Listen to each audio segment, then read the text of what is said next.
2022 সালের 6 অক্টোবর রাতে রাজধানীর উত্তরা লেকভিউ রেস্টুরেন্ট ও বারে ঢাকা মহানগর গোয়েন্দা পুলিশের উত্তরা বিভাগের উপ পুলিশ কমিশনার আকরামুল হোসেনের নেতৃত্বে অভিযানটি পরিচালিত হয়। সেই অভিযানে বারের পঞ্চম, ষষ্ঠ ও সপ্তম তলা থেকে কয়েকশো বোতল দেশি বিদেশি মদ ও বিয়ার জব্দ করে ঢাকা মহানগর গোয়েন্দা পুলিশ।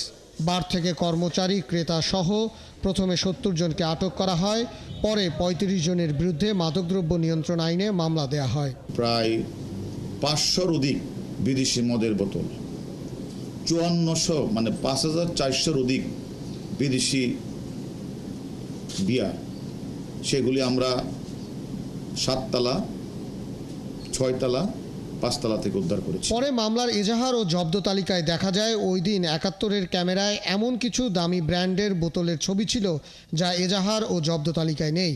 অভিযানের সময় তোলা ছবি বিশ্লেষণ করে দেখা গেছে প্রিমিয়ার কোয়ালিটি হিসেবে